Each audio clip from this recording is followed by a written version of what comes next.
Hi everyone, welcome to this week's episode of Adulting 101. We have gone through a rebranding. We are now being called Leaps and Bounds. Very excited about the new topic.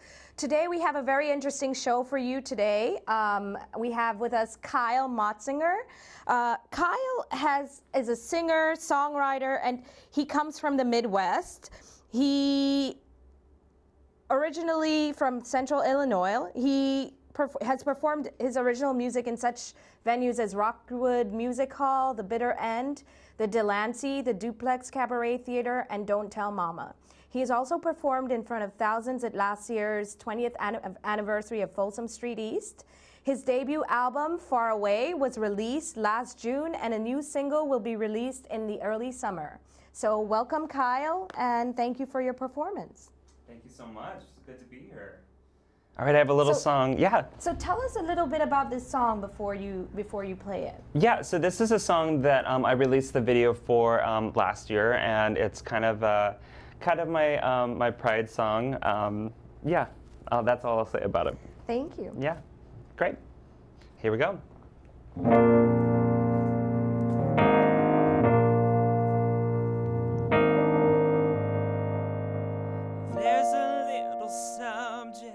That I'm tired of talking about.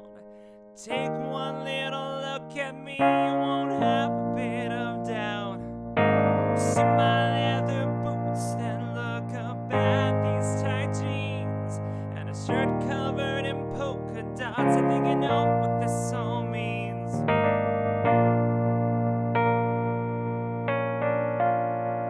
So I don't think I need to spell it out.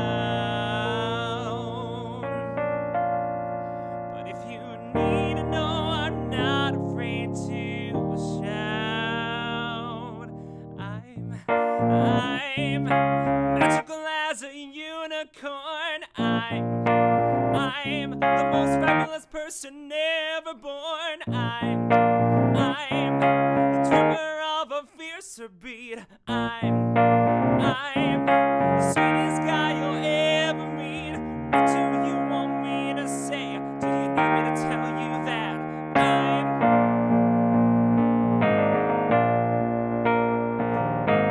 when I hear the news of things I see on TV, I believe in freedom, but you're not free to hate on me.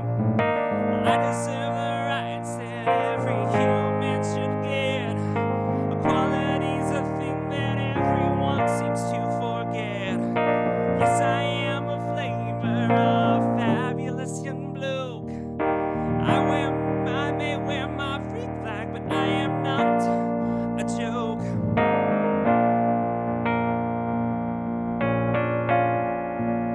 So I don't think I need for you to pray. So put your hands down and listen to what I say. Come on now, I'm magical as a unicorn. I'm the most fabulous person ever born. I'm the drummer of a fiercer beat. I'm the most fabulous person you'll ever meet. What do you want me to say?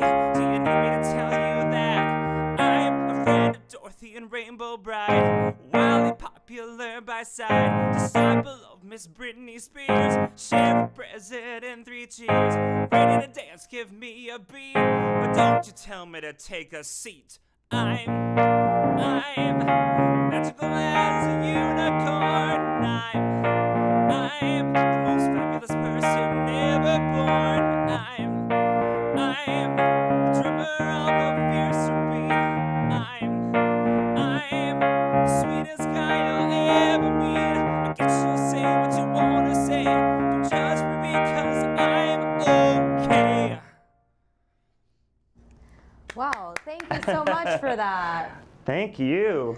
This song is so happy.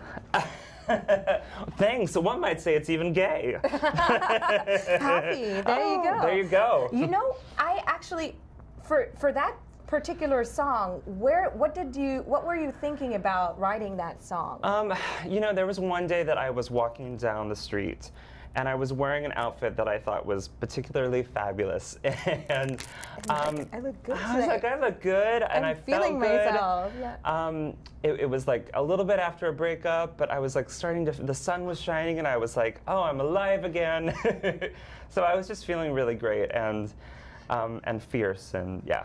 You know, it's funny that you say that, because after a breakup, most of us, we're feeling down, but you're like, oh, you know what? This person, I don't care. I'm feeling wonderful. And then just, how did that? Yeah. I mean, you know, I took my time. This was about a month after that breakup, and so there was definitely a mourning period, I would say, but I got to feeling good again, and you know, fabulous. And I think, you know, this is something that we often struggle with, is giving ourselves compliments, you know, finding the good and the beauty within ourselves. And so you, in those words, saying, I'm the most fabulous person, it's sort of a celebration of self as well. Yeah, and you know, that there are days that I don't necessarily believe it, but I have to reaffirm it, like, no, yes, you are fabulous, yes, you are important. You know, but yeah, we all have our days where we're not feeling that, but I try.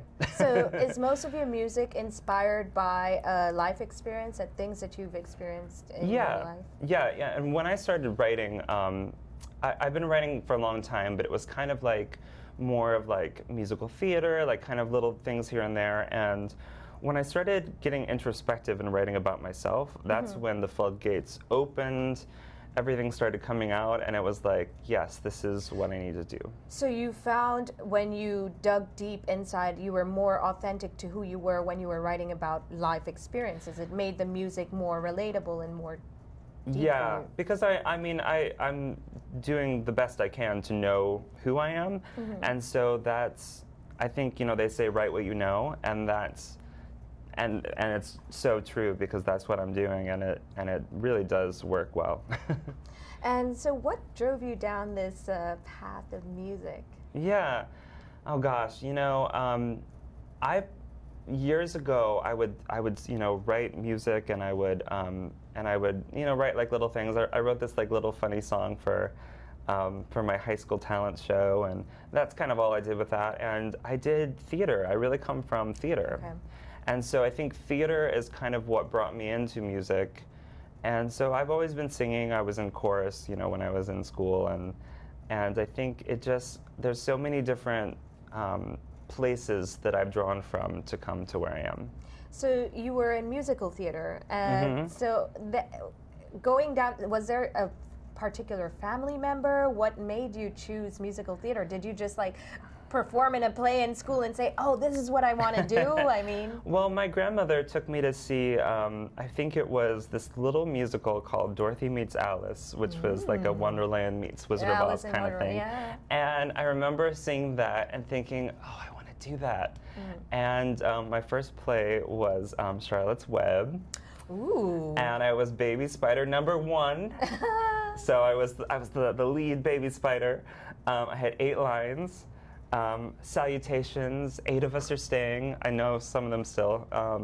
And yeah. It felt good to, like, what did it feel like to be on stage then? It just felt wonderful to be another character and to just ham it up. I mean, I think I was always a bit of a ham, and so it just was really fun, and I was hooked. I did so many shows. This was a barn theater in Illinois called the Fulton County Playhouse. It's still open. And I just did all these plays, and then kind of led me to majoring in it in college. Okay.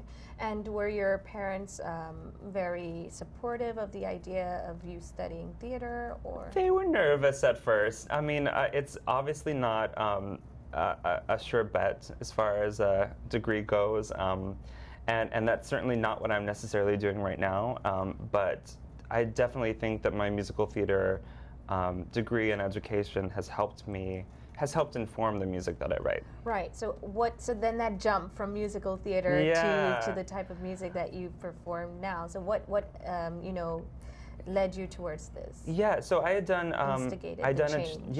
Well, I had done a children's show, and I think I just was kind of in this place where, like, I didn't feel like I wanted to get up every morning at 5 a.m. to maybe be seen at an audition, and I was kind of writing music starting to, and I think what it was is I did a concert at the Duplex, which is downtown on Christopher Street area, and in Manhattan, and I did a concert of my songs, and I was sitting at the piano and I was rocking out, and it was just like, this is what I need to be doing.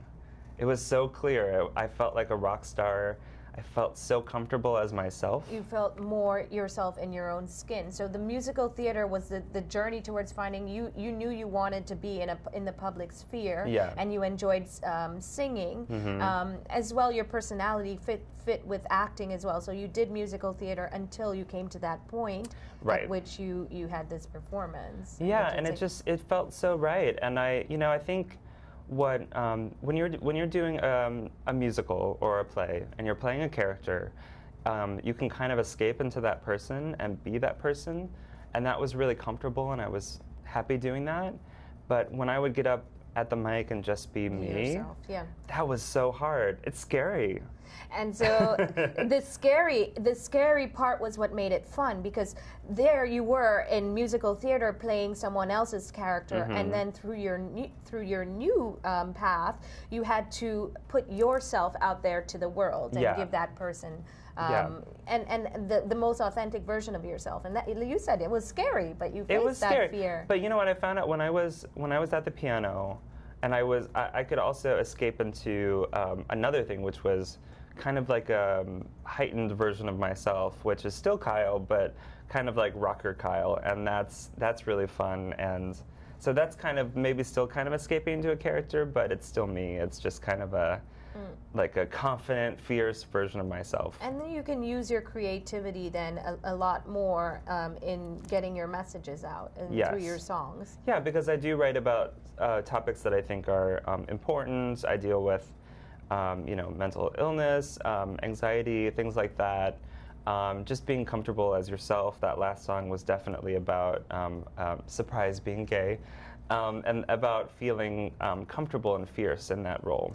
Yeah, and not only that, it's just we all have so many labels that we put on ourselves, and we forget about who we are, and we don't accept who we are based on that image that we think we should be portraying. Right. But that moment at which you face your fear, you authentically give your version of yourself, you find that people connect more to you that way, no? Yeah, I think so, definitely. I think people pick up on that. I mean, they always say that, be confident, people like that. It's not as easy as easier said than done, kind of a situation, but I definitely think when you're authentic and you're being yourself, that is when you're at your best. And you said you talk about issues that matter to you, like mental health and in dealing with different issues. So tell me a bit about the work that you do in getting your music into louder, grander platforms to get messages out for the causes that you care about. Well, I'm still trying to figure that out. It's not easy. I'm independent, so I don't have a record label. I hired a PR firm a year ago, but it didn't necessarily get out to as many people as I wanted it to necessarily. But yeah, so I'm just, I'm trying my best.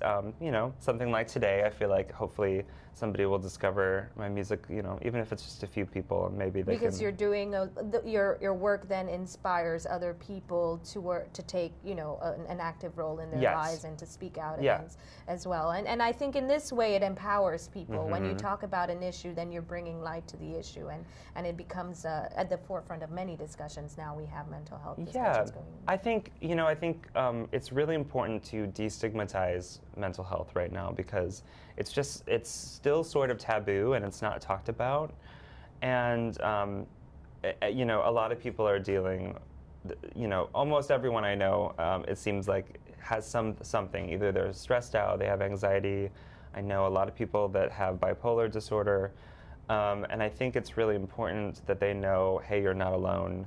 Yeah, it's awareness raising, Yeah. and then when you see that there are other people who face similar challenges, it then humanizes the other people, but then also humanizes you as well. You know, you can then deal with your issues in a more constructive way instead of thinking of it negatively, using your words and your voice to make that, to turn it into a positive aspect as well, which is what you're doing through your music. I hope so, yeah, thank you. That means a lot. And so you did this song Far Away. Tell me a bit about this song Far Away. Yeah, so Far Away was written it's sort of a dual meaning of a song. The first half of the song is sort of about feeling like you are far away from everyone else. And, you know, when you're younger, that can mean like, oh, I'm not, you know, I'm the last one picked for the football team. Yeah, or something, or you know, like a group of friends is hanging out, and why didn't they invite you to hang out? And so it's kind of that, and then that sort of spins into when you go in your head and you're kind of stuck in your head and you're thinking, like, I want to be present in this moment, but I can't be because I'm putting myself. I'm the one that's keeping myself far away from everyone else. So it's self-judgment. Yeah. Okay. Yeah, and So then also deals with anxiety and everything, and depression, and then you know, sort of a vow at the end of the song that, you know, I'm not going to go far away anymore. I'm not going to do that to myself. I'm going to be present in the moment and live it. Yeah. Okay, so we'll cut to a clip of Far Away for the audience. I start to spiral. I try to fight, can't stop falling. Barely see the light. I try to climb out, but I lose hope. The only way I escape is if I'm thrown a rope.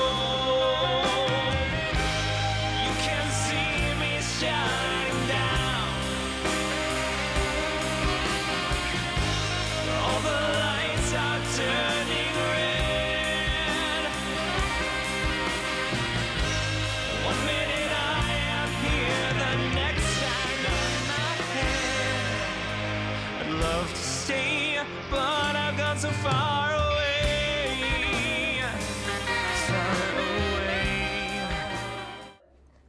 So that was Far Away. It's such a wonderful song, powerful as well. The imagery in that song. Thank you. The video was done by Tyler Milliron of Milliron Studios, and yeah, I was blown away by that. And my friend Kenneth did the makeup, and it was. Yeah, it's probably a tough watch for people, but I think it's important. No, I think the message behind that song, the first time that I watched it, it struck me. Like you said, presenting an authentic version of yourself, then connects you to a greater audience because they're seeing that authenticity and they can relate to it in their own lives. I think it was a very powerful message in that, you know, you can feel the anxieties that we all face in life and you can feel that, and it came across quite powerfully. Thank you. Thank you so much for recording that video. So we have with us today Alessandra Valenti joining us as our second guest. Alessandra has been traveling across the world for so many years. She's a woman of the world, and she currently works in design consulting. So thank you so much for joining us today, Alessandra. Thank you for having me, Hermina. So tell me a bit about the work that you do currently.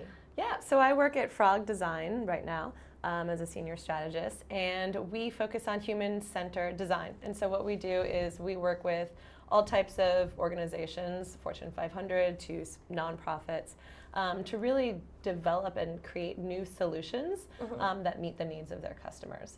And so we look at 5 years out, how can we make sure that our client stays competitive and really kind of is focused on growing their customer base and really creating solutions that are of value to their customers.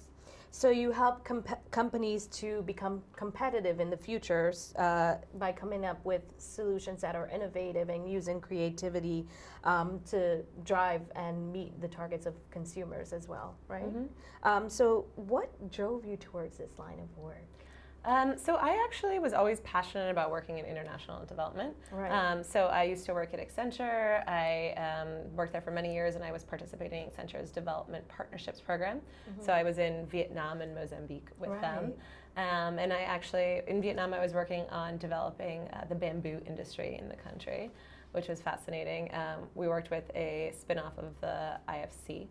So it was kind of a small startup. And then in Mozambique, I was working with CARE International to look at linking village savings and loan groups to formal financial institutions. And so that, I was really passionate about those two different projects that I had, and I decided I wanted to pursue international development full time. So I went to get my master's at Fletcher. And yeah, because you love traveling. I love traveling, yeah. Like I'm this person who loves traveling, and you focus on development and diplomacy as well, and so you tried to combine all of those things that you love into a career. And I've always had a passion for doing it from the private sector, because I think the private sector has a lot of power to actually bring its resources and kind of creativity to bear on in developing countries. And so I went to Fletcher, and I worked for the UN for a bit in Bangkok, and I realized I did not want to continue working with the UN after grad school, but I wanted to continue doing consulting, but kind of more focused on the international development side. And because you decided that the private sector, you could get more done in an innovative way, and you can use your talents with less bureaucracy. Is that it? Yeah, and my personality is very fast moving and high energy. And so I felt like I could accomplish a lot more within the private sector and working on emerging markets from that point of view. And then I actually went to Myanmar when it was first opening up and did a consulting project for MasterCard, looking at how financial institutions could really contribute to the growth of that country and what MasterCard's opportunity was in that country. And that kind of just led me to actually human-centered design. And I didn't even know it.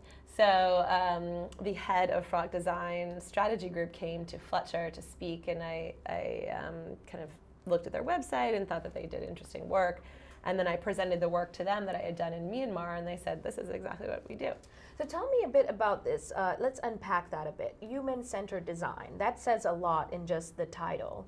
What is it in design that makes it more appealing to a wider audience when you make it more human-centered? How is it more innovative using this strategy? So this is actually, before entering this space, I thought, obviously people design for the end users. Like that's just something that has to be done, because how could you design for an audience, not for your audience? Right. But I realized that actually the large majority of organizations design kind of in a silo, and so they come up with new ideas for services and products based on what they think those services and ideas should be, instead of actually spending a lot of time with their target end users, really getting into the mindset of those end users, and then understanding their needs and saying, how can we actually solve for these needs?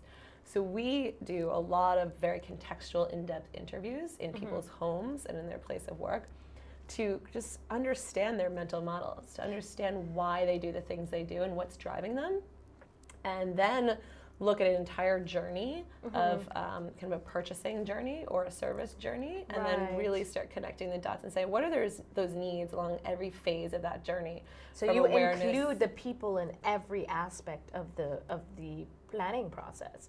Pre-planning, planning, and post-planning as well. Yeah, and then once we have an idea, we test it with them too, and we get their feedback. So they are heavily involved in the entire process. And now I can't even imagine how you would come up with an idea without the participation of an end user. With the new world globalized world that we live in, where ideas are taking place in incubators in different parts of the globe, does your company then include traveling a lot to? Yeah, so we go exactly to where the end users are. Okay. So, for example, I had a client, a large CPG company that wanted to enter the Mexico skincare market. So we spent a month in Mexico, 2 weeks in Guadalajara and 2 weeks in Mexico City.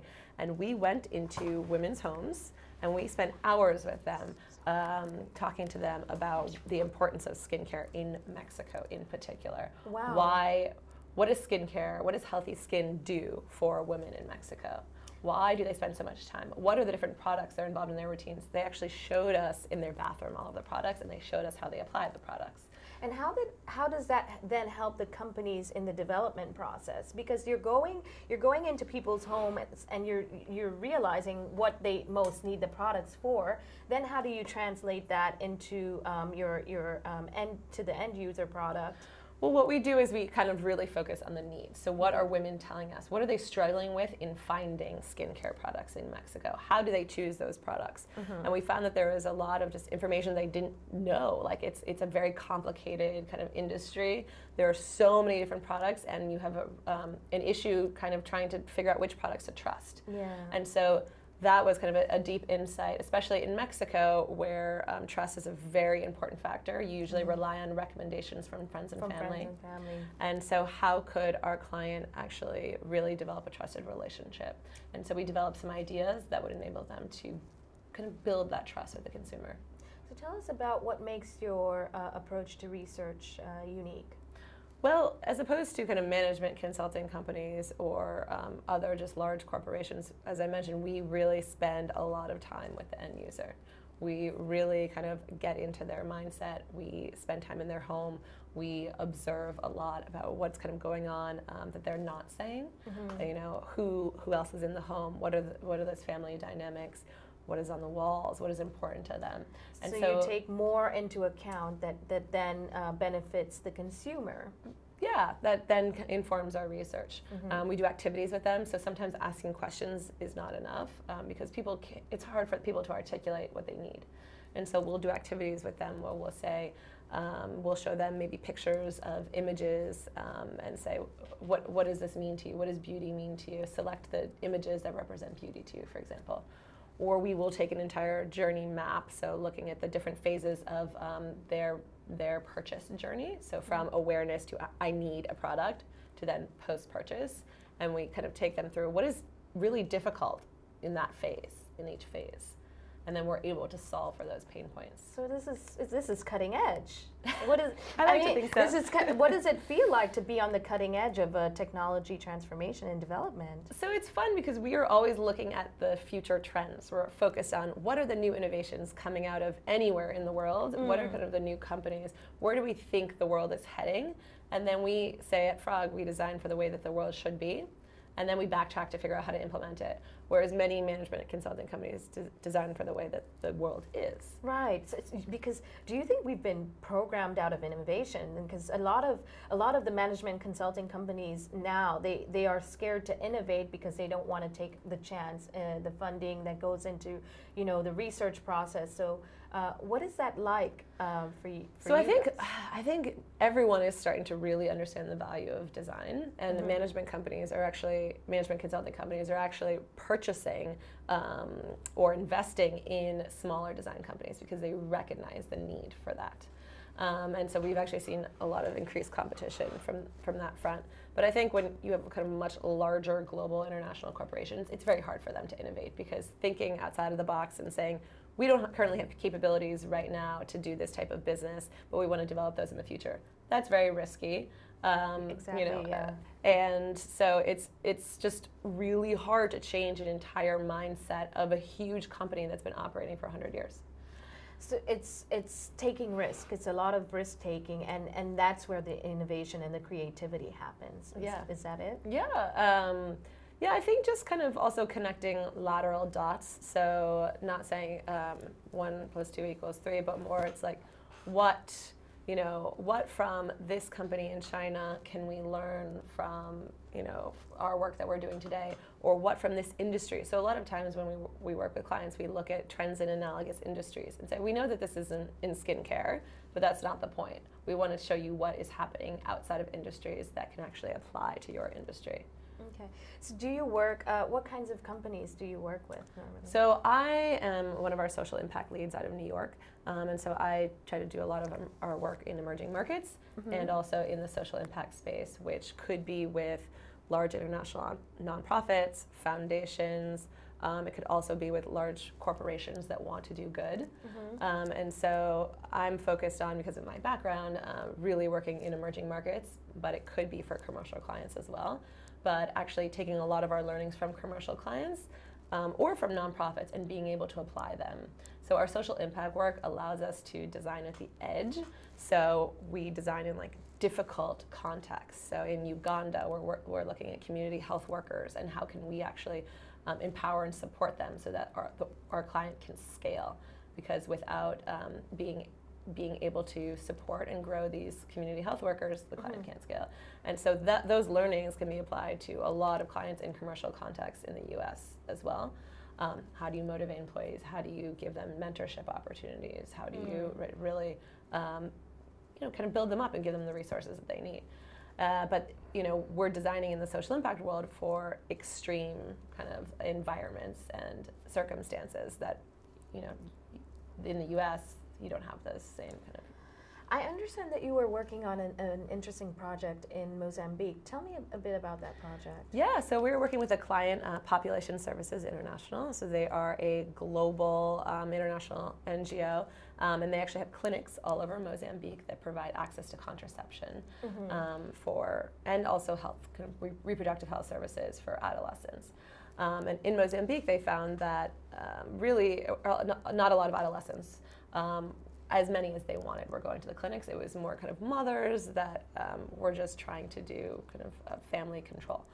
And so they hired us to figure out how they could more deeply engage with the adolescents. And so we spent 5 weeks in the country. And what we ended up producing was actually a narrative between a fictitious couple, Maria and Roberto, and they wrote journal entries to each other. Yes, this was the narrative that we created.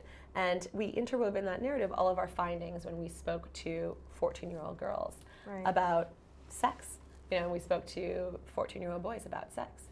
And so we found out some really surprising things, such as there is a lot of misinformation in the community about what does it mean to have safe sex. Some boys thought that foreigners put poison into condoms to give them STDs. So how do you dispel these kinds of myths in those countries? Well, so it's not our job to dispel it, but it's our client's job. So it's our job to kind of share what's happening and share how the ecosystem works and how communication is disseminated. And then actually kind of come up with a strategy for the way that our client solutions. And so what we ultimately did was that we first decided, well, we actually want to develop a communications campaign with Maria and Roberto that adolescents could relate to. Because we found the journal entries were extremely compelling and really brought to life the issues that the adolescents were struggling with. And then in phase 2 of the project, we decided, actually, communication strategy is cool, but we want to develop a telenovela. Of course, because why not? Because the adolescents, Mozambique is a Portuguese-speaking country, and so the adolescents are addicted to Brazilian telenovelas. But that's something we have in common. No, at the gym, the telenovelas are always playing on the gym. And what better way to try to for your client to tell them the way that you can dispel myths through this version of storytelling, something that the adolescents connect to because they're regularly watching these programs. And so, but as you know, a lot of Brazilian telenovelas are not necessarily promoting the best values in terms of monogamous relationships or safe sex or, So we decided that we wanted to produce the first ever Mozambican telenovela that would actually promote really positive behaviors. And so we're kind of currently in the process of soliciting vendors. To develop this. This is such a wonderful idea. Using storytelling as a tool towards educating the population, and in a way you can dispel myths about sexual reproductive health values, and you can deal with so many different things just through this version of storytelling. Exactly. Yeah. So we're all really excited about that. And that's really one of Frog's fortes, is bringing to life the stories that we hear in the field, like getting into the mindsets. Often I feel like sometimes a therapist, because I talk about the struggles. One of the projects I worked on was with MasterCard on economic inclusion. And it was in Mexico, Egypt, India, and Indonesia. And we spent hours and hours in people's places of work and in their homes talking to them about how they accessed opportunity in that country and kind of what they struggled with and what their journey was. Wow, so you translate real life experiences into innovative strategies, basically. So you go to the homes, you ask them questions, and then from those questions you then develop your research and strategies. Right, yeah. So out of that project, the Economic Inclusion Project, we found the power of connectors. And so we found... Tell me a bit more about that. So we found out that there's multiple different types of connectors. So you have people that provide you with financial assistance, people that provide you with education, people that provide you with a job. And then these types of connectors, they could be a mentor, so a very close relationship. They could be someone that's a role model, a little bit more further away. There could be a business influencer. So in order for you to do business with me, you need to get a bank account, or we need to bring you into the formal economy. Or there could be someone that we call the migrator, so giving you access to connections in the big city from kind of a local community. So they now have connections in two places. So we saw that a lot in Indonesia and India. We saw people who, if you had projected their life path when they were young, you would have said they probably wouldn't have had access to a lot of opportunities. So we met a man in India who was illiterate, enumerate, lived in a very rural village, quite poor, living under the poverty line. And when we met him, he was operating a textile factory with 30 workers and doing business with the US. And you kind of would have never predicted that. And really what it was a connector who was kind of a migrator person who he had connections with from his hometown, but who lived in Mumbai, that gave him a job, that he gave him an apprenticeship. And from there, he was able to just grow. So based on the research that you have done, do you then suggest this module for companies to be able to expand, whether they're small or larger companies, that they need to have connectors, migrators, and... So it's something that, we pull learnings from our research into other projects, of course. But every single project is completely different. And so we always do we do separate research for that project based on the specific needs and objectives of that project.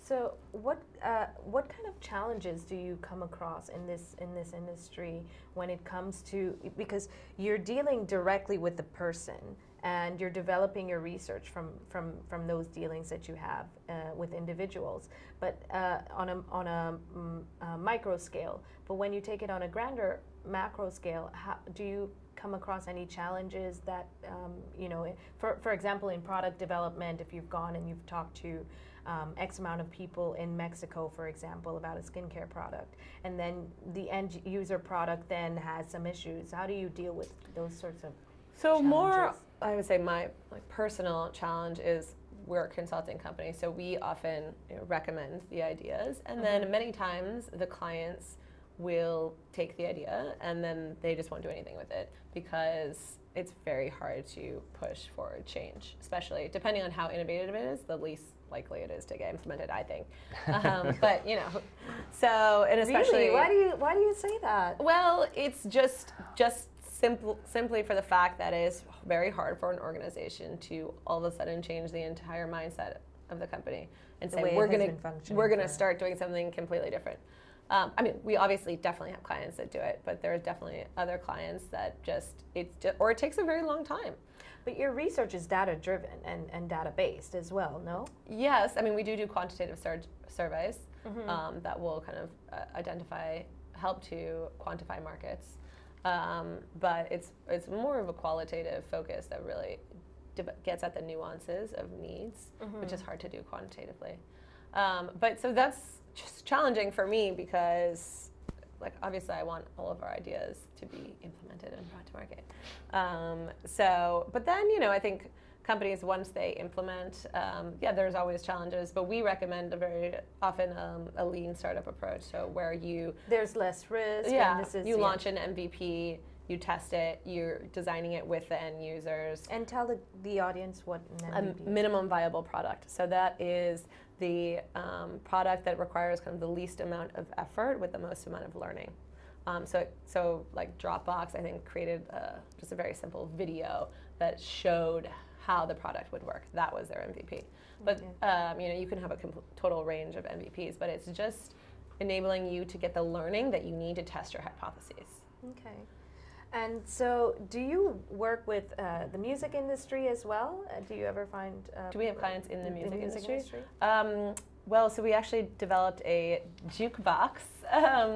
So we did a few years ago. We developed a really cool jukebox, actually, like a physical jukebox, because they were kind of not being, the traditional jukeboxes weren't being used as much, and which is sad. I think it's sad, very exactly. sad. Yeah. And so we actually spent a lot of time in bars and looking at how people engaged with jukeboxes.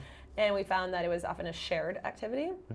And so we created a jukebox that obviously looks very sleek and kind of new, but with a really large screen so that two people could kind of tap and select music at the same time. So a combination of karaoke and jukebox? No, just jukebox, just selecting music. And then our design had kind of a slanted edge so that people wouldn't lean up against it and kind of not realize it was there. Or put drinks on it or whatever. So it's doing quite well. It's in a bunch of bars in Brooklyn. Oh, nice. I think in Manhattan too, I'm sure. Yeah, I've probably seen one. Yeah, I'm sure you have. And what does it feel like after the development phase of the products that you help your clients develop, to just see them there, like to physically see a jukebox that you helped it's really do the exciting. research and design for? So we work with some amazing industrial designers that are actually do the physical design of the products. And so it's super exciting for them. You know, we designed headphones and a physics kind of, which is a device that gives you the exact amount of foam that you need in a beer according to the type of beer. We've designed 3D printers. So Frog actually has its roots in industrial design. So we designed one of the first MacBook computers for Steve Jobs. So we say we're the first ones to bring emotion into form. Wow. So you actually, Kyle utilizes his music to play on people's emotions and to have people identify with the innermost parts of other people. And you utilize emotion in your work to then have products that people can, you know, feel at home with and relate to. Exactly. We design so that people develop an emotional kind of attachment and do you to the find, product. And do you find that it sells more because of that emotional attachment? Because you have done this cutting edge research, you've gone into homes, you've interviewed people.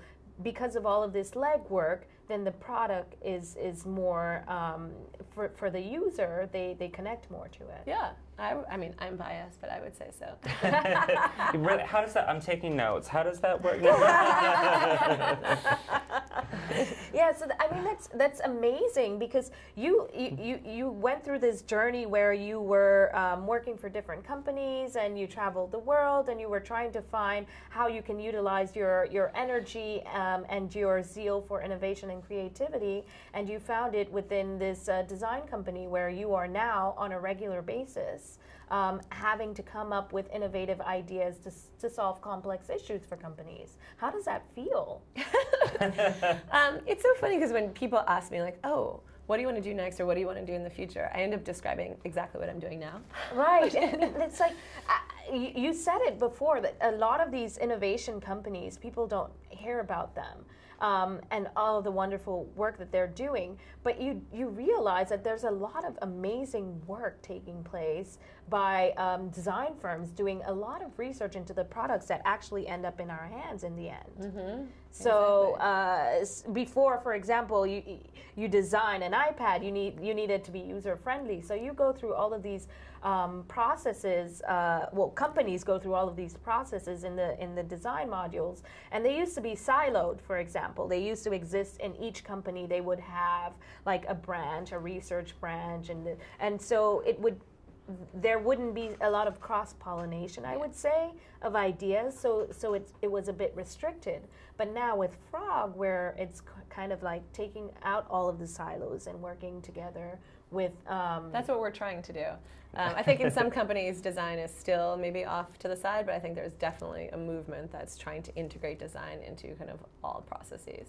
And what is the benefit of that? What do you think is the added value towards removing all of the silos and having it, you know, in one design module where it's allowed to go through different sectors? I mean, I think you basically just are able to align the organization towards a common vision and have a very laser sharp focus on your customers. And because you keep having to say, what are the needs of my customers? Is this meeting the needs of my customers? If it's not, why is this in here? And I think also the added value of having a separate design company is that you're not so mired into the everyday inner workings of the company, and so it's you're better able to think outside of the box. Exactly. Because you're bringing in fresh new ideas as well. And they're more likely to be accepted, right? Because we're kind of unbiased, and we just have expertise from all different sectors and industries, and we always have a pulse on where the trends are going in the market, and so. It's hard for other companies that are just entrenched in their own industry to really get that perspective. And so because you are exposed to different, and you're constantly designing, you're on the cutting edge of research, so you're doing all of this research, you're globally informed as well. And so companies then can rely on these companies that their main focus is on this specific design module as well. So so you're doing the job of your dreams, you would say. Yeah, I mean, you know, it's actually, I feel very privileged because when I travel for work and I go to India, for example, I get to go into Dharavi, like into the slums, into someone's home. I would never, ever, ever have that access if I were just a tourist in India. And I think when you're in school and you're reading about, when you want to do international relations, which you're studying, you're reading about all of these things and you're trying to place yourself. You said you had the career, you went to the UN, and you were kind of removed from that aspect. But actually, you're this human-centered view of development in which you involve the people, you're going to their private spaces in a way that you're integrating them into the whole design process. I think that's what makes it a bit more fulfilling for you, no? Yeah, and just feeling like I can kind of, maybe I will have some sort of impact on these people's lives. So I remember when we were doing the project with MasterCard in India, and people were like, can you help us? You know, or what are you going to do with this information? Are you, you know, like, are you going to be able to make a change? Are we going to be able to access more opportunity? Are we, you know? And of course, it's like you'd like to think that, yes, hopefully this is going to make your lives better. And these people open up to you. You know, we've had a lot of people crying and just really pouring their hearts out to us. And it's such an honor to be part of that process as well. So tell me a bit about where you're from. So I grew up in Boston, but my mother's Assyrian, which doesn't exist anymore. So it's now Turkey, Iraq, Iran, I think part of Lebanon. But so I always felt like I wasn't quite American because all of my relatives are from everywhere in the Middle East. My grandparents were born in Turkey, and they actually fled when they were 8 years old during the Armenian genocide because Assyrians were also persecuted.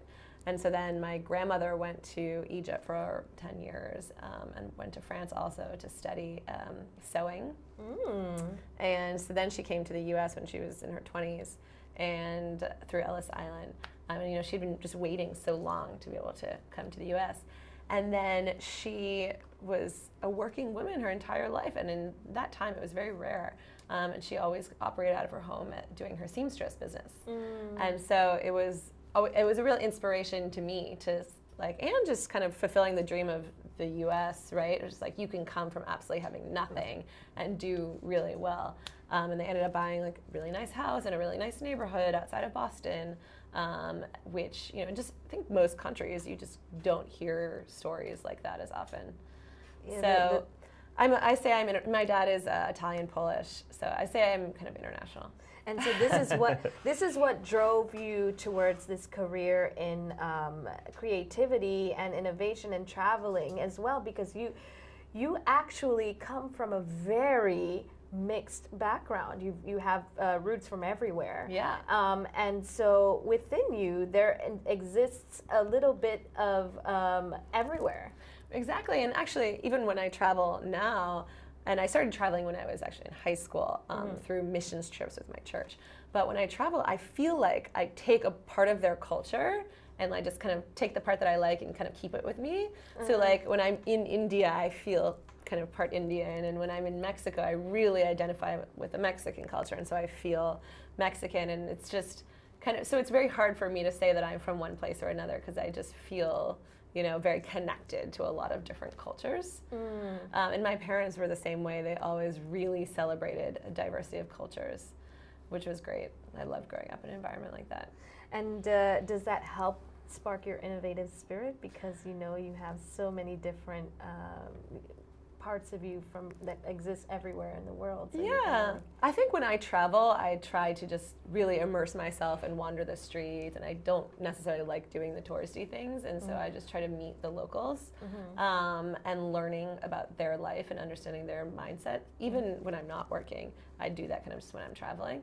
I guess I'm trying to ask, like, where do these ideas come from? Like, how do they? You work for an ideas company, Yeah. and you're constantly creating something new. And so you walk around in these different countries, and you meet different people. You take their experiences, and you formulate the ideas. You bring it together. Yeah, I mean, the ideas really come from the users. I mean, they come from the needs of the users. Okay. And then they come from also our understanding of the market and the trends of where we think it's going, analogous industries, also kind of just our experiences on other projects and what's worked in other countries, and just kind of, yeah, our daily experiences walking around any city and just learning about kind of what's going on in the pulse of that city. So a woman from Boston to New York and a young man from the Midwest. We're actually going to cut to a video talking about the Midwest, coming from afar and bringing in your different cultures into your new environment as well. So we'll play that Midwest boy video for the audience. Yay.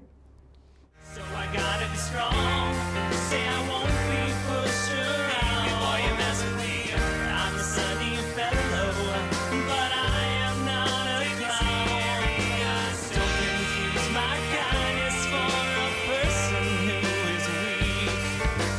If I think you're wrong, I won't be hesitant to speak. Oh, don't you take advantage of my smile. I promise that it won't be worth your while. Midwest boy in the big bad city. Don't mess with me and listen to this little ditty. New Yorkers are tough and they're cool in Cali. Don't mess with someone raising Tornado Alley. Show some respect and maybe you'll enjoy the company of a Midwest boy. Tell me a bit about this video. This one is a fun one. Yeah, well, you know, just like the first song I played today, I think what I ended up doing is I ended up writing a bunch of songs about like these sort of like fierce declarations of like, this is me, like I'm this, I'm this. There was one day that I was in the subway, and like our sad, you know, subway system these days, I was just getting frustrated with like, oh, the city, you know, is getting to me. And so I started writing the lyrics to this song about like, you know, when I'm from the Midwest, I'm tough. You know, I've had to deal with like driving on like sheets of ice in the Midwest. I can deal with anything, you know. And that's sort of how Midwest Boy came about. The song kind of wrote itself very quickly.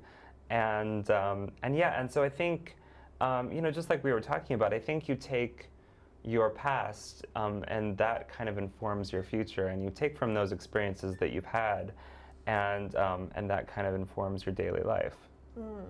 So you felt like a Midwest boy who came to a city. You've dealt with so much. You can deal with anything here. Yep. And I talk about, and I've dealt with conservatives. I've dealt with like being looked at strangely, and it's just made me stronger. And I think that's how I like to kind of let that, inform me now. Is like I've been through a lot. I can, withstand anything this city can throw at me. And Alessandra, you do deal a lot with storytelling as well in your industry. Do you ever see like the cross-cutting, like do you use, for example, do you have a playlist that you listen to when you're coming up with your ideas, or is there a particular genre of music that you like? Something that pumps you up when you're thinking. So we actually have a lot of designers in our studio or musicians on the side, and we actually have a band. I forget what the name is that they landed on. One option I think was the Deliverables. You have a band called the Deliverables. Oh, how inspiring! So we love music, and we often just play music on the loudspeakers in our studio. But I actually use music a lot to lighten up the room when I'm about to start a meeting with clients, with interview participants. Okay. So when I was in Mexico, I was hosting these skincare parties where we invited about 12 women to come and, with cocktails and food and just talk about their skincare habits. And it was kind of So you played Vogue by Madonna. So I played Despacito because that was the hot song. And They're probably just like, oh yeah, God, that song. But they, everyone's laughing and it really lightens the mood, Yes. and it makes people a lot more open to share. And I do it with my teams also. Before we start a meeting, we'll play some fun song to get everyone in a good mood. So I think music has incredible power for inspiration, for energy, creativity. Creativity. So I'd like to ask, I asked Alessandra the challenges that she faces in designing products. I'd like to know, what is the challenges that you face in the development process for songs, for example? Do you ever like sit down and then say, you write a whole entire song and then once you're playing it, it's kind of like, I don't like this? Are there other challenges like this that you face? Yep, definitely. First of all, I've learned that I can't sit down and be like, I'm going to write a song today, because that doesn't really work. Not for me anyway. I mean, some people I think can just sit down and just like, I'm going to write a song about love, and then they write this beautiful, wonderful song. For me, it just sort of hits me, and sometimes at the most inopportune moments. And maybe, I don't know if you feel that way about ideas, where I'll just be like walking down, and I'm like, ooh, I gotta write this down, like this lyric just came to me, or this or that, and so, and sometimes I'm just like, oh gosh, I really want to write a song, and it's just not coming. I'm not, like, I'll come up with like one line that's really great, and then it just, it could take me a year to come up with the rest of it.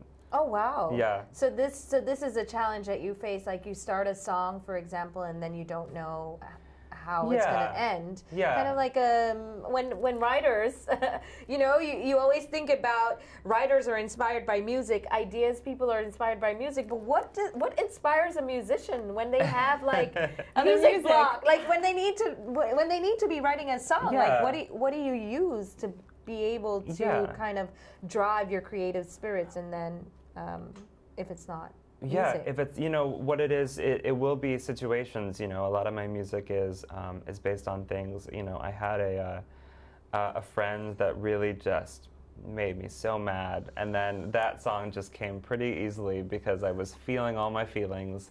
Or, like I said, that day that I was walking along and feeling really, really fabulous, like that song started to come out because that's just what I was feeling in the moment.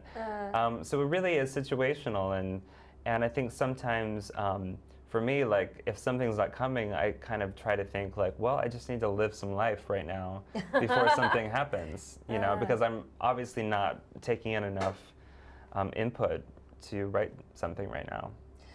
And you know what strikes me about what you just said is about the way that you're feeling in the moment. And with Alessandra's work, where she goes into people's homes and the way that they are feeling in the moment, that then inspires, it determines how they react to the questioning and how, you know, they are then able to translate what it is that, you know, they need to your company as I think it's the same thing, because, and honestly, everybody that knows me, this is not a secret, I am a huge Tori Amos fan.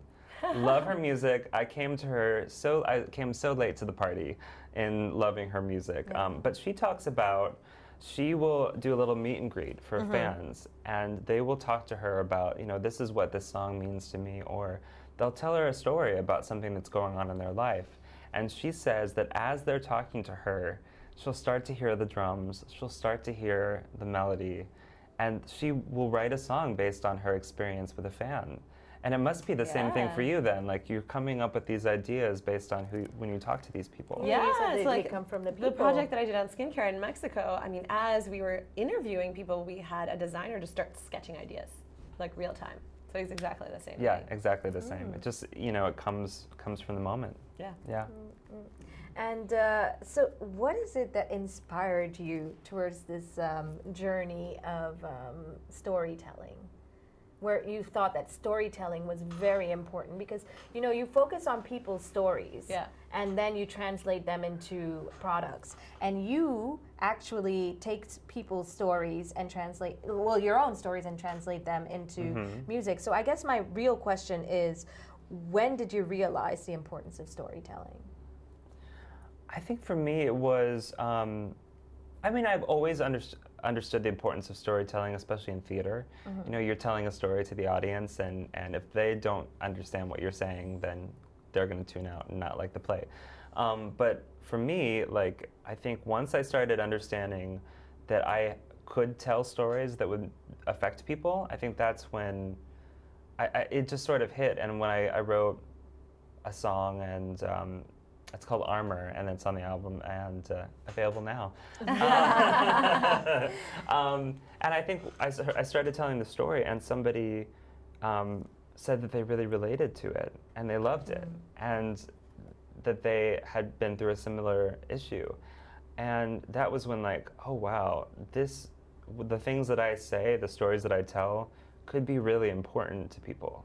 And that story, and I'm sorry, I keep going back to that I Feel Wonderful story, because it cross-relate that story that you tell yourself and that story that other people tell you as well. When you're asking people to tell you about, you know, their skincare regimen, for example, they're telling themselves stories about why skincare is important to themselves. Exactly. They're self-judging, and so it's that image that they put outwardly out to the world, and you are just here telling people, you know, I feel fabulous. I mean, that's something very difficult to do.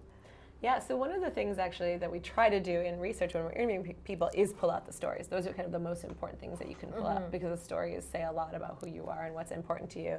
And like, for example, we had a woman that we were interviewing who had been burned, and she had then kind of been trying to find a remedy for these burn scars years and years and years. And then all of a sudden she started self-diagnosing and found these products that specifically worked for her. And she actually started crying because she was just so touched by her entire face was healed.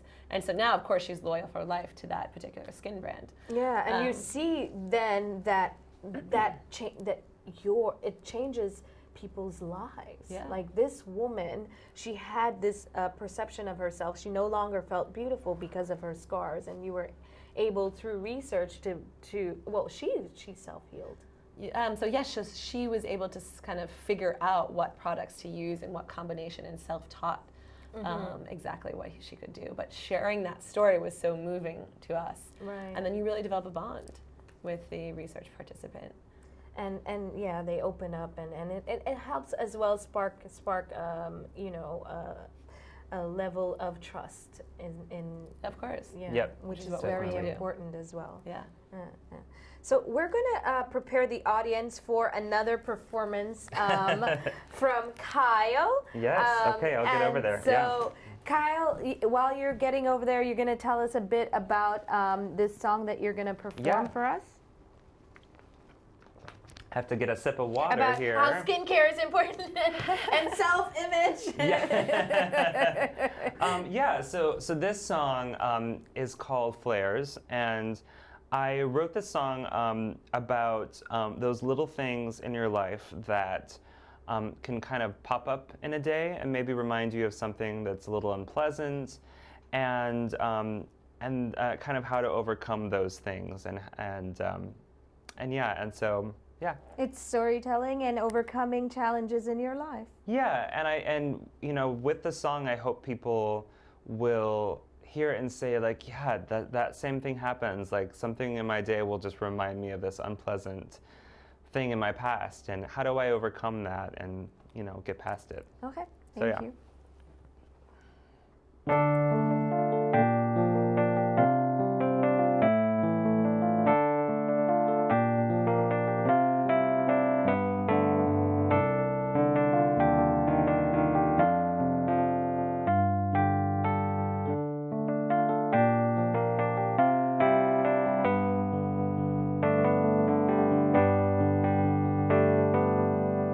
Every day I'm running, caught in the hustle and looking ahead. Then something catches me off guard, I'm frozen. Somehow I'm back in those words that were said. Why can't the past just be over and done with? Somehow I usually keep it at bay, but like a dormant volcano that's waiting, it's waiting to come back and get me one day. Don't let your guard down, don't let your mind stray. Mind is a playground where your doubts can play. Although we try, no one prepares for blinding reminders. Those bright burning flares, they blaze scalding hot. They make us feel like you're dealing with wounds that aren't real. Don't show you're in pain, no one cares. They've got their own flares.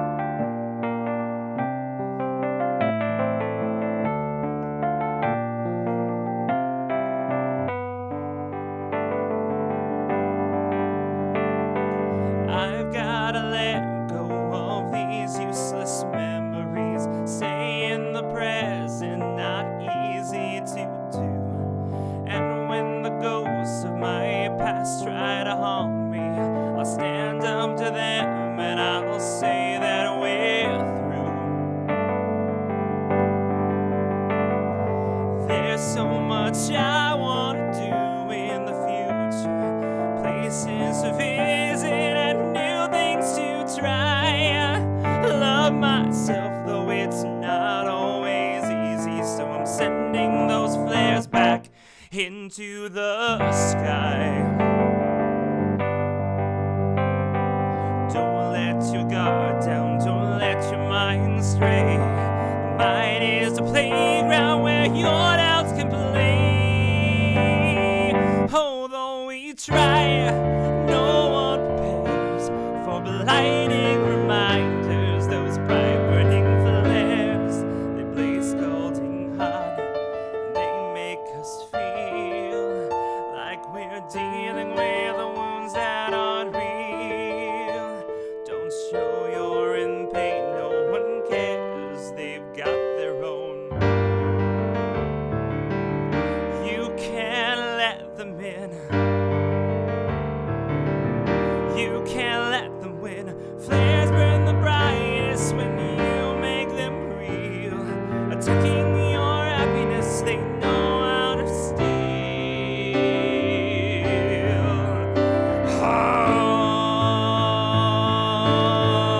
Oh, no, you can't prepare. Oh, they're everywhere, blinding you so you can't see up ahead. They will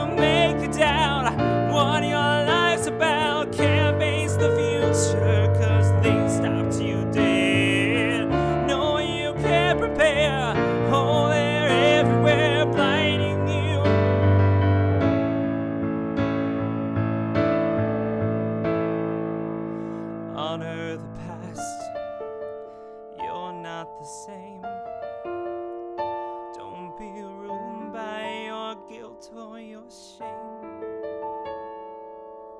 Feel the pain, it's not wrong, but then you gotta move on.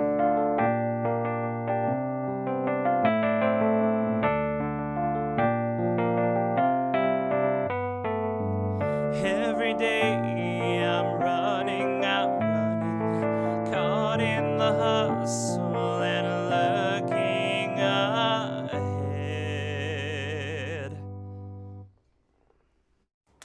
That was great. Thanks. So much passion. I loved it. Thanks. I just have a lot of feelings. No, I mean, it's very powerful in that learning to move on. Like, it's okay to feel what you're feeling, just learning to move on. Yeah, Tell me definitely. about those lyrics, those particular lyrics. Yeah, I mean, I feel like there are so many like little things, like choices that you make that you're like, oh, what an awful choice that I made there. Like with somebody, maybe it's an ex or a friend, and you're just like, oh, that was just terrible. And at a certain point, the only way that you can move on is if you learn to forgive yourself for that choice that you made. And forgiving yourself doesn't necessarily mean forgetting that the choice happened. But No, just you're not off the taking hook, but at least you know, like, this is what happened. I need to let this go because there's so much, I mean, God willing, there's so much life ahead of me that I need to just let go of that because it's just going to be this big, like rain cloud over me if I let it. So is there a story behind this particular song? Because most of your songs are inspired by real life experiences. So yeah, so I do a lot of work every summer with the New Hampshire Teen Institute, which my ex got me into, and even though we're exes, I still do it every summer because I love it. And it's a leadership camp. And a couple summers ago, we were doing our little training day for the camp.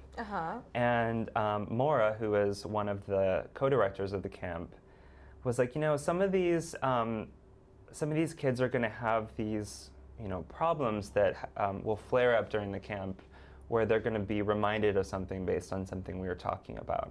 Because we talk about lots of, we have little workshops, and so she's like, yeah, these things will flare up, and we'll have to like be there for them and comfort. Right? Yeah, they're triggers basically.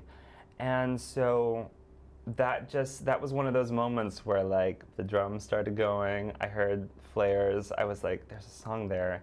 Literally we took a train back to the city, and on the train ride, I was furiously in my phone. Oh, so you were writing the song on your phone? Like, oh, wow. Totally ignoring my ex, just like furiously writing. And by the time I got home, I had like a very rough draft of the song written. It came that quickly. So, do you find in your work, like you said, people get very emotional during the research and development phase when you're talking to them? Do you find that there are certain triggers in the questions that you ask that then triggers emotional, for example, outbursts that you had not planned for? Or? I mean, it really depends on the topic. So the topic of economic inclusion, one girl who was from Uganda and was forced to live in Egypt.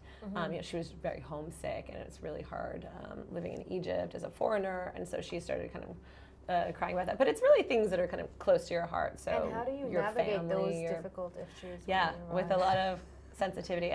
We worked on a project with breast cancer, and so you're talking to women that are struggling with breast cancer. I mean, it's just really deep, intense topics. And so we have specific guides and training around how to deal with sensitive situations like that. But it's just all about being empathetic. Really. Yeah, just being there for them. Because sometimes they don't need you to like give them like a big speech about it, but just listen and be there. And we really focus on kind of what we call radical empathy. And so, for example, we actually did this really cool project out of San Francisco, where a few designers in San Francisco decided they wanted to redesign the cervical cancer test, or the vaginal the test, because those To test instruments for, yeah, are just extremely painful. Invasive. And so what we did was we had men, we'd actually tell the entire story of the way that the women feel when they're getting this test, and we tell it to the men at our company and have the men recount it back to us on video, and then tell us how they felt recounting it back to us. Oh, so they would recount it as if they were the women, they were experiencing this test. And they said it was just an amazing experience for them because all of a sudden they were in the women's shoes and they had to tell the story as if they were the women going through this test. And that's what we call kind of radical empathy. No, Okay, but that's fantastic. Yeah. That's Yeah. important to put yourself in someone's shoes. Yeah, definitely. Right. So Sorry, I was just reading some of the questions here from the guests. Whether Kyle would find inspiration from Alessandra's innovative interaction with clients, since Alessandra mentioned that music can sometimes be used to drive inspiration. Yeah, definitely. I mean, look, I'm going to be very honest. When you started talking, I was like, oh, gosh, business stuff. I don't understand anything about this. But then as you started talking, I was like, oh, this is really interesting. And this is not that different from what I do. Exactly. And I think that's really important to know because I think a lot of times people in different areas feel like they're in different worlds, but we're really not. And this is the brilliance of what we were talking about earlier with Alessandra when we talked about the fact that some industries took, they have these siloed offices where people don't talk to each other, and so it doesn't each office doesn't inform the other. Whereas having a design company like Frog, for example, they are on the cutting edge. They use so many different industries' work to cross-pollinate and to inspire their ideas. And so they're an ideas company. Yeah. And the fact that you found, you're like, oh my God, corporate boring stuff. But then when she really started getting into the nitty-gritty, you realize that actually this is how creativity works. This is how innovation works, and this is what you do on a regular basis. Yeah, it doesn't matter if you're writing a song or helping consult about a product. It's the same thing. And Right, and so we really focus on emotion, right? And Yes. as we talked about before, and it's like emotion inspires because it's whatever is close to people's hearts, and that actually produces beautiful things. And a lot of companies actually veer away from emotion as well, and you guys embrace that, and it helps guide and inspire your work as well. And do you find that you have more impactful results by including emotion into the equation? There's a lot of results around how good design, being focused on the end consumer, actually drives much better business results. And so, I think it's been proven, and I obviously am biased. I think we do have better results because the thing is now we're in an age of where brand loyalty is extremely important, and consumers want to believe in the brand, and they want to have an emotional attachment to the brand, and they want to know that the brand they're doing is actually socially impactful in the world, and and so we really try to work with brands to actually focus on how do you develop this sticky relationship where people would not leave you for anyone else. So you include social impact into the equation from the outset. That's the goal. It depends on, but that's the thing is actually our social impact practice is kind of, traditionally has been focused on NGOs and foundations, but what we're really seeing as a trend is that people want their corporations, their brands and products to be socially impactful, and so that's for something corporate social responsibility, for example, because people are more concerned with human-centered development, putting people into the equation, and now you find a lot of corporations are making sure that their products and their services cater to, gets filtered down and caters to the individuals in country context as well, because it becomes important the way that your products and service affect the people in the countries that you have your products and services as well. So I think that's when we talked about cutting edge in the beginning, I think that is cutting edge to include emotion at the forefront, and you start off with the emotional aspect. Exactly. And then you go from there. Yeah. That's amazing. And do you use emotion? You talked about self-authenticity and driving that, using that to drive your stories through your music as well. Yeah, definitely. I mean, if somebody can't relate to a song that I've written on an emotional level, then I feel like I've not done my job at all. And if someone can't relate to a product that your client puts out, then the product Exactly, it's the same. So Yeah. exactly the same. So Kyle, you've been performing for how long now? I mean, I was probably 9 years old when I did my first play, and the bug bit me, and I've been doing it ever since. And I can't imagine not doing it. So, what would your current self now advise to your former self when you were when you were into theater and finding yourself? Would you change anything that you had done before? Or? Yeah, I would take a lot more dance classes. I love dance. Dance is another form of inspiration. I'm I can move, but I'm just not a dancer, and that's hard because it's a very, especially now, like especially in theater. I think in the old days they had I guess they had a lot of money, and they would have a singing chorus and they would have a dancing chorus. And so if you were a singing chorus, you didn't have to worry about it. But nowadays, they only have so many people they can hire in a show, so you have to sing, you have to dance, you have to act, you have to do it all. And I'm just not a good dancer, so that's what I would tell myself. Dancing actually is like body movement. It's a form of stress relief. It can help, drive a lot of, thoughts and inspiration, I think. And you love dancing as well. And well, and I love to go to the club and dance and that sort of thing. So it's not like I don't like to dance, but as far as like classical, like trained dancing, I wish I could do more of that. But yeah. For your specific genre of music, is dancing that important? Or? No, not necessarily. I'm definitely not like doing Britney Spears choreography. Out there. Not yet. Yeah. And I'm definitely probably like, moving forward, some of the music that I'm working on is going to get a little bit more synthy, a little more dance heavy sounding anyway. So you never know, maybe I'll throw some dance in. It's never too late. You can take those dance classes now. Hey. Yes, I can. So that's good advice. Take dance classes. And also like I would also tell my younger self to just be comfortable in who you are. I mean, let go. And once I got to a point, and I'm still getting there. I'm still trying to figure out how to be comfortable in my own skin. I think we all are. That's when everything really opens up for you, I think, then. And I think so maybe early on, if I would have been more comfortable as myself, I wouldn't have been trying to be someone else and failing. So that's very interesting. When you try to be something that you're not, then you realize that, nothing falls into place. That's true. I mean, you have to know. It's good to know who you are, and you can challenge that. You can try to bust out of that box that you're in, maybe. But you shouldn't try to be.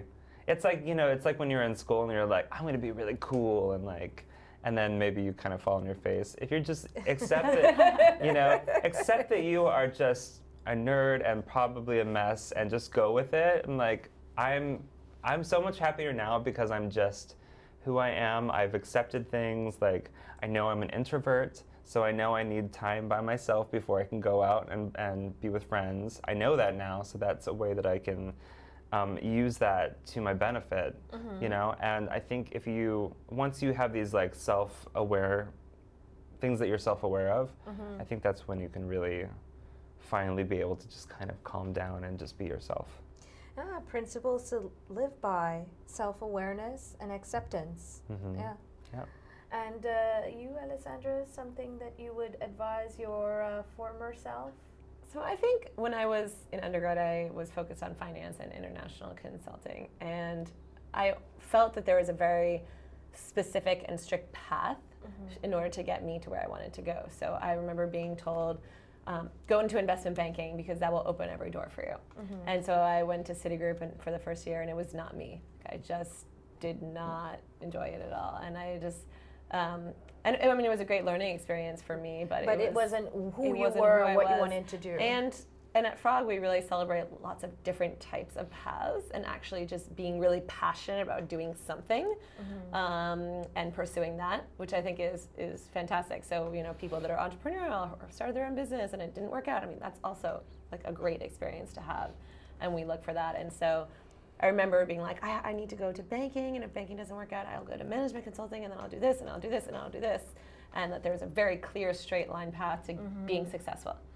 And obviously we know that that's just not the case. And just pursuing what you're passionate about is, you know, really kind of is what's going to bring you success. Yeah, so find out what lights that fire within you. Find your passion and then pursue it. That would be the advice that you would have given to. Yeah. No, I think that's very excellent advice, because from parents to teachers, at a young age, people are often told what path they should follow and what would bring them happiness, for example. And oftentimes, they follow that path and they find unhappiness. So that's excellent advice to, you know, go find what it is that lights your individual inner spark, inner passion, and then follow that. Yeah. Yeah. And then hopefully think of some way to make money with it. Yeah, monetizing your passions. Yeah. That's Oh, very yeah. important, because otherwise you would just be there. I mean, it's okay to have dreams, but you need to realize that find the dream, find that passion first, and figure out a strategy towards, you know, monetizing that passion and getting invest in that passion as well.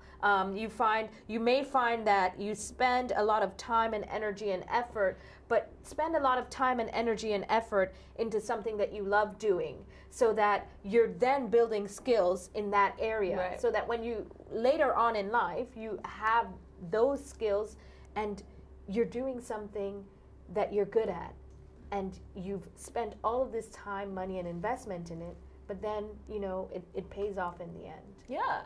I mean, I think also knowing what's important to you. It's like, for me, I knew I always wanted travel to be an essential part of my job. That was something that was really important to me.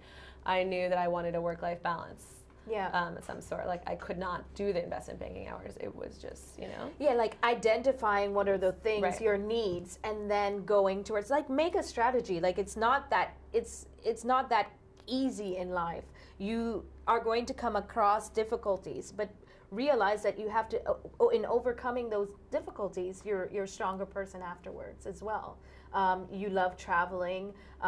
You were able to, you didn't like investment banking, you love traveling, you love people, and you love using your creativity. You have a fast-paced mind, and you mentioned earlier that you knew that the private sector was a place for you to be able to get things done at a faster pace and be innovative as well. And you were able to find that through taking the different paths that you have taken as well. And you found that you were very interested in theater because you were in the public sphere, and you also got to use your voice. The experience that you got in expressing yourself, theater then taught you how to express yourself. You took those lessons into the form of music that you are performing, which you prefer now, where you are able to tell your own story authentically instead of telling other people's story, and you found that that's your passion as well. Yeah, definitely. And you utilize that for social good. You write songs about mental health. You write music about real world issues that people, you know, face. And through your music, you are impacting and changing a lot of people's lives as well. And how does that feel? It feels good. You know, the biggest struggle for me is to just get it to those people. So that's what I'm working on now, is how do I get this person in Iowa to listen to my music? So that's what I'm working on right now, is just trying to get it to them. So Alessandra might have some advice about, like, for example, how would you advise, you know, taking a brand like him, and launching it on a bigger scale. Do you help brands do that through your work? Yeah, to a certain extent. So I mean, it's just really about kind of figuring out where they are and what are they listening to, right? And how are you available on the channels that they're actually using? I mean, kind of basic. Yeah, no, definitely, yeah. Yeah, still working on it. Yeah. So, and you're going to perform, you're going to end the show with another performance as well. Yeah. Tell me a bit about this one. So this song is kind of what we were talking about just like trying to figure out who you are and getting closer to that. The song that we were talking about earlier called Far Away is very much sort of feeling like you're kind of far away from who you are, I think. And so then I wanted to write the song about getting closer then to being who you are. So trying to find out who you were, getting to that point at which you're almost there. Almost there, and I think we're always maybe almost there. So yeah. Great. So here we go. Thank you. Yeah.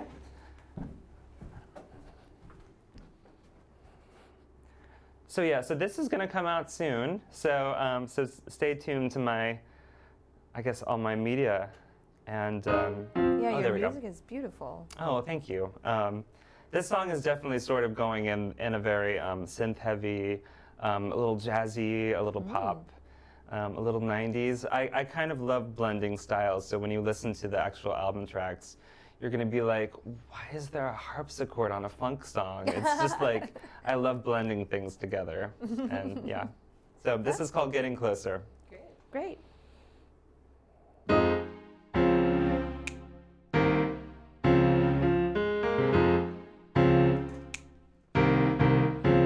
Used to stare in the mirror at my own reflection was in vain. It was learning, a full investigation. The boy I was, the man I've been. Who's this blue-eyed stranger staring back at me, getting closer? Just a boy, I was tender, young and so naive, heart was whole, not yet broken, no one gone, no one to grieve.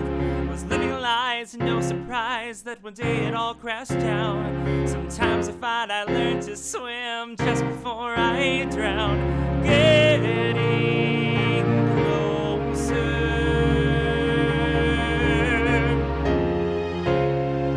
getting a little closer. I was getting a little closer to me.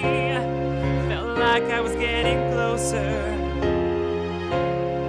I was getting closer. The weight of a secret lifted off of me, but I still wasn't floating. I was lost inside, you see. Couldn't make up my mind. Had a voice that said you're wrong. When the voice is too familiar, it comes in clear and strong.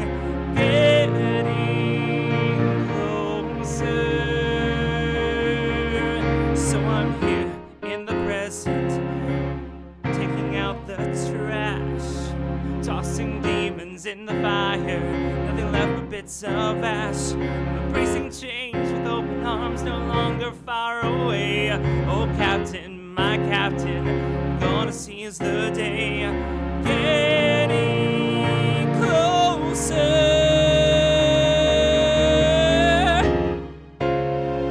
getting a little closer. I'm getting a little closer to me. Feels like I'm getting closer. I am getting closer. Sometimes I wish life's lessons were completed. So buck up, change your luck. You can never be defeated.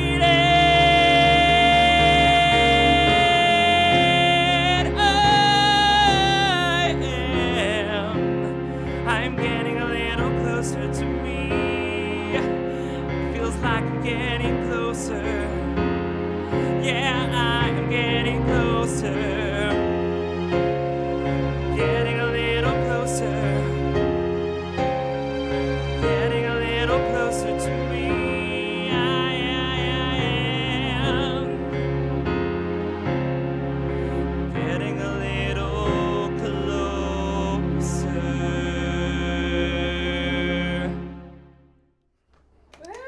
Thank you.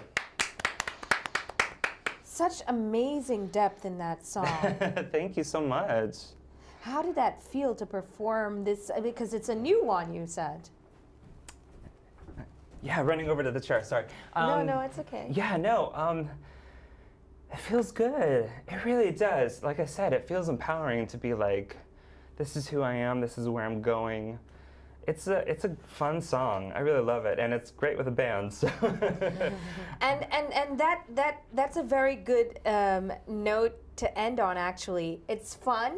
Yeah. And you're getting a little closer to who you are and who you want to be. Yeah. And thank you so much for joining us today. We're always all getting a little closer to who we want to be, and I think the journey always continues. Yes, it so does. thank you so much, Thank Kyle you. Motsinger and Alessandra Valenti. And Kyle, would you just please let them know where they can find your music? Oh yeah, so look me up on Facebook. It's facebook.com/official Kyle Motsinger. At Kyle Motsinger is my Instagram. And in case you don't know how to spell my name, it's M-O-T, just one T. It's not the applesauce. M-O-T, singer like a person who sings. It's very good that I had singer in my last name. It worked out really well. Yeah, there you go, Motsinger. Yes. Thank you so much. And would you be open to coming on another show to perform for us? Oh my gosh, I'd love to. Yeah, thank you so much for that. And until next time, thank you so much for joining us today.